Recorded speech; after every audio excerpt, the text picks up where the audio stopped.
जय श्री राम। आइए चलते हैं हम आपको फिर पुनः प्रभु श्री राम के रामचरितमानस की कथा पंचम सोपान सुंदर कांड में, जिसको पढ़ने और सुनने मात्र से ही हमारा आपका देश संसार का कल्याण हो जाएगा। तो पिछली कथा में मैंने आपको बताया था कि महावीर बजरंगबली ने लंकिनी को परम धाम भेज के लंका में प्रवेश किए और लंका में प्रवेश करने के पश्चात सर्वप्रथम उनसे अगर किसी से भेंट हुआ तो थे महाराज विभीषण, जो कि प्रभु श्री राम के अनन्य भक्त थे। और ये एक गुण रहस्य है कि रावण जब माता वैदेही का हरण करने के लिए गया तो वो भी साधु का ही वेश धारण किया था, क्योंकि साधु पर लोग बहुत जल्दी विश्वास कर लेते हैं। और इधर महावीर बजरंगबली जब विभीषण से भेंट किए तो वो भी शंख चक्र गदा की निशानी उनके दरवाजे पर देख के राम राम का सुमिरन किए, और वो भी साधु का रूप ही धारण करके। तो उनके मार्गदर्शन से महावीर बजरंगबली पहुंचे अशोक वाटिका, जहां माता वैदेही अशोक वाटिका के वृक्ष के नीचे बैठी हुई हैं।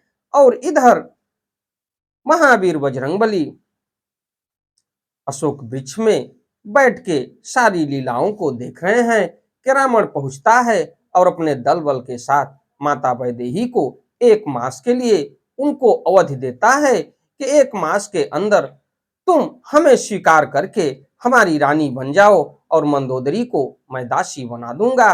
तो कर पल्लव महु रहा लुकाई, करो विचारी करो का भाई। ये सोच रहे हैं महावीर बजरंगबली अशोक वृक्ष पर बैठ के कि मैं क्या करूं।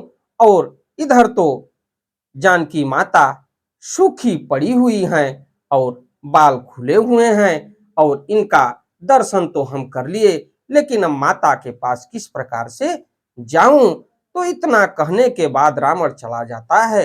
और फिर उसमें भी देखा जाए तो त्रिजटा नाम राक्षसी एका, रामचरित निपुण विवेका। त्रिजटा नाम की जो राक्षसी थी वो राक्षसियों में सबसे वृद्ध थी और सबसे बुद्धिमान थी।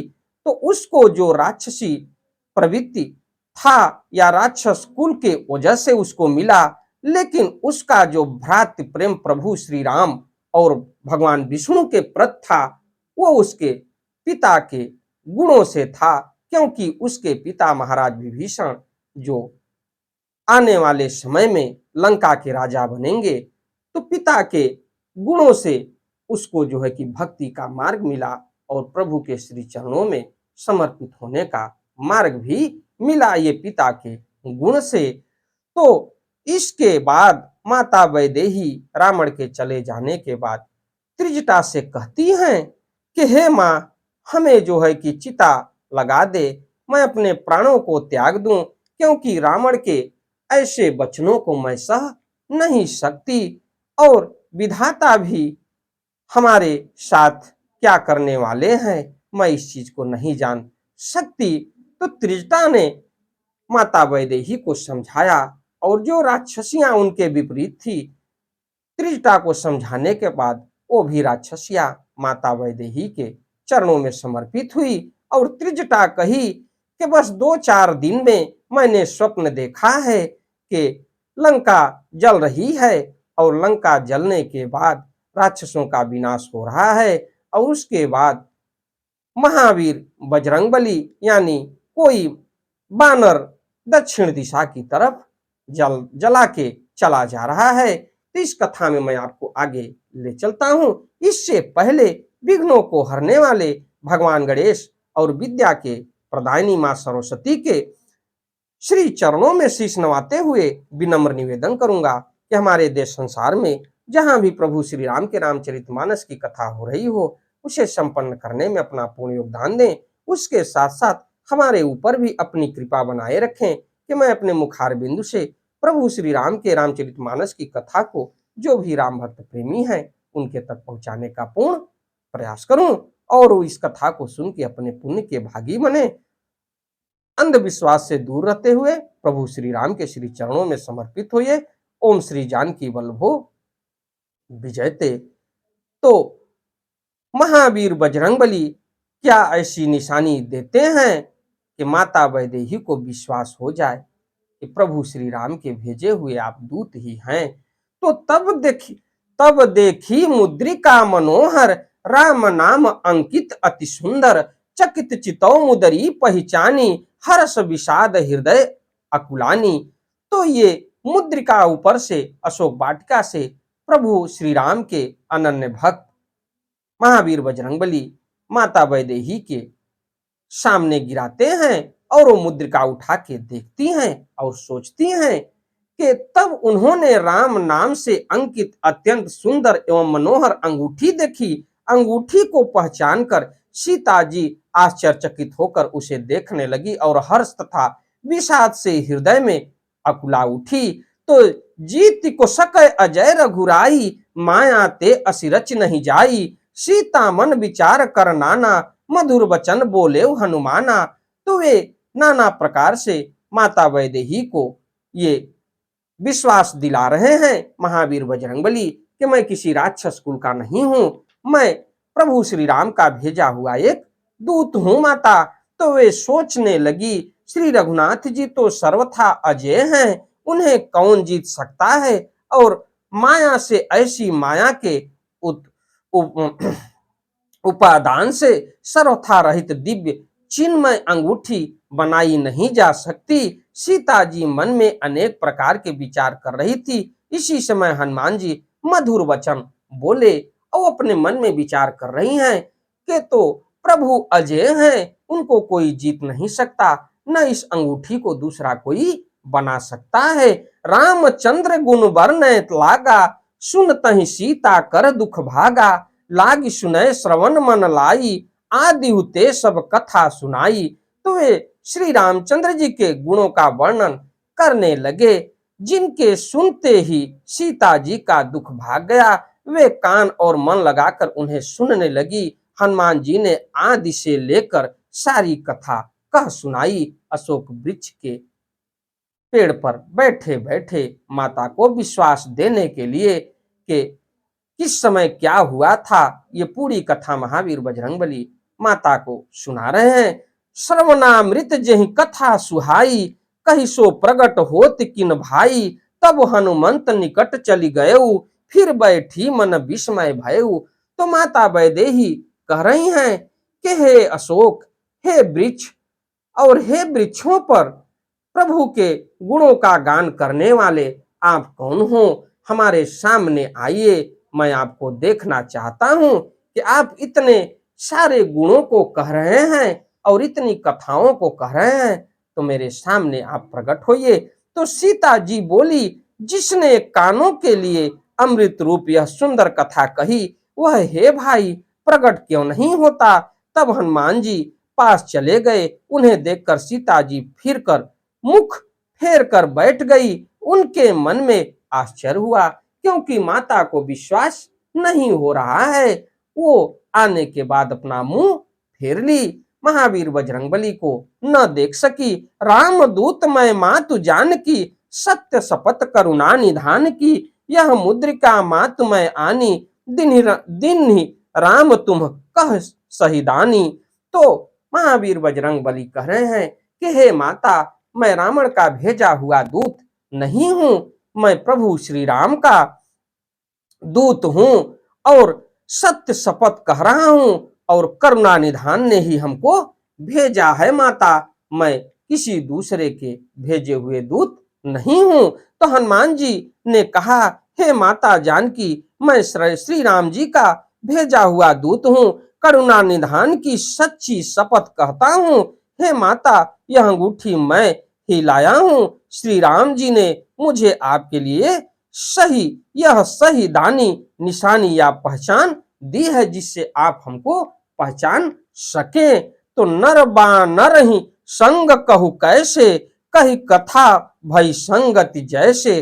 तो ये माता वैदेही पूछ रही हैं कि आखिर नर और बानरों का संगत कैसे हुआ, इस कथा को मैं जानना चाहती हूँ। तो सीता जी ने पूछा, नर और बानर का संग कहो कैसे हुआ। तब हनुमान जी ने जैसे संग हुआ था वह सब कथा कही। तो तो कपि के वचन सप्रेम सुनि उपजा मन विश्वास, जाना मन क्रम वचन यह कृपा सिंधु कर दास। तो इस कथा को कहने के बाद माता वैदेही को विश्वास हुआ कि ये प्रभु श्री राम के ही भेजे हुए दूत हैं। हनुमान जी के प्रेम युक्त वचन सुनकर सीता जी के मन में विश्वास उत्पन्न हो गया। उन्होंने जान लिया कि यह मन वचन और कर्म से कृपा सागर श्री रघुनाथ जी का दास है। हरिजन जान प्रीति अति गाढ़ी, सजल नयन पुलकावली बाढ़ी, बूढ़त बिरह जलधि हनुमाना, भयउ तात मोह कहु जल जाना। तो भगवान का जन सेवक जानकर अत्यंत गाढ़ी प्रीति हो गई, नेत्रों में प्रेमाश्रुओं का जल भर आया और शरीर अत्यंत पुलकित हो गया। सीता जी ने कहा, हे तात हनुमान, विरह सागर में डूबती हुई मुझको तुम जहाज हुए। तो ये कह रहे हैं, माता वैदेही कह रही हैं महावीर बजरंगबली से कि मैं तो डूबती जा रही थी, लेकिन आपको देखने के बाद ऐसा लग रहा है जैसे सागर में डूबते हुए जहाज को देखा जाता है, लेकिन भरोसा हो जाता है कि इस जहाज को डूबने न दिया जाए, इस जहाज से एक छोर से एक छोर पहुंच जाया जाए। तो अब कहूं कुशल जाऊ बलिहारी, अनुज सहित सुख भवन खरारी, कोमल चित कृपाल रघुराई, कपि कही हेतु धरी निठुराई। तो हे बलिहारी, जाती हूं अब छोटे भाई लक्ष्मण जी सहित खर के शत्रु सुख धाम प्रभु का कुशल मंगल। कहो श्री रघुनाथ जी तो कोमल हृदय और कृपालु हैं, फिर हे हनुमान, उन्होंने किस कारण यह निष्ठुरता धारण कर ली है। तो ये माता कह रही हैं महावीर बजरंगबली से कि आखिर इतने दिनों तक हमारी सुधि कैसे प्रभु को नहीं आई और इतना निष्ठुर प्रभु कैसे हो गए। तो सहज बानी सेवक सुखदायक, कबहु कसुरति करत रघुनायक, कबहु नयन मम शीतल ताता, हुई है निरख श्याम मृदु गाता। तो महावीर बजरंगबली भी कह रहे हैं कि माता, जितना दुखी आप यहाँ पर हैं, कहीं उससे ज्यादा प्रभु भी दुखी हैं। तो सेवकों को सुख देना उनकी स्वाभाविक बान है। वे श्री रघुनाथ जी क्या कभी मेरी भी याद करते हैं? तो हे तात, क्या कभी उनके कोमल सावले अंगों को देखकर मेरे नेत्र शीतल होंगे? बचनु न आव नयन भरे बारी, अह नाथ हो निपट बिसारी, देख परम बिरहा कुल सीता, बोला कपि मृदु बचन विनीता। मुंह से वचन नहीं निकलता, नेत्रों में विरह के आंसुओं का जल भर आया।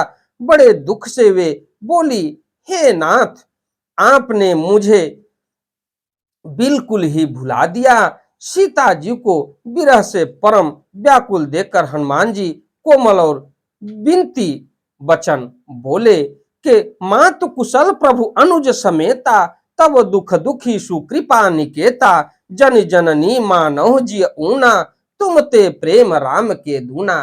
हे माता, आपको भूले नहीं है प्रभु श्री राम, आपसे ज्यादा दुख में हैं और आपकी चिंता हर समय करते रहते हैं, लेकिन वो करुणा के सागर अब लीला आगे करेंगे, उसको आप देखिए। तो हे माता, सुंदर कृपा के धाम प्रभु भाई लक्ष्मण जी के सहित शरीर से कुशल हैं, परंतु आपके दुख से दुखी हैं। हे माता, मन में ग्लानि न मानिए, मन छोटा करके दुख न कीजिए। श्री रामचंद्र जी के हृदय में आपसे दूना प्रेम है। आपके लिए रघुपति कर संदेश अब, सुन जननी धरि धीर, अस कही कृपा गद गद भयो, भरे बिलोचन नीर। तो हे माता, अब धीरज धरकर श्री रघुनाथ जी का संदेश सुनिए। ऐसा कहकर हनुमान जी प्रेम से गदगद हो गए, उनके नेत्रों में प्रेमाश्रुओं का जल भराया। इसी के साथ मैं अपनी वाणी को विराम देता हूं। आगे की कथा में मैं आपको ले चलूंगा कि महावीर बजरंगबली प्रभु का क्या संदेश माता वैदेही को कहना चाहते हैं और क्या सुनाना चाहते हैं, और लंका में किस प्रकार की उत्पात करेंगे, इस कथा में मैं आपको ले चलूंगा। हमारी वीडियो, हमारी कथा आपको अच्छी लगे तो वीडियो को लाइक करिए, शेयर करिए, चैनल को सब्सक्राइब करिए, बेल आइकन दबाना न भूलिए, जिससे हमारी कोई भी महत्वपूर्ण धार्मिक वीडियो आप तक शीघ्र पहुंचे। अंधविश्वास से दूर रहते हुए प्रभु श्री राम के श्री चरणों में समर्पित होइए। धन्यवाद।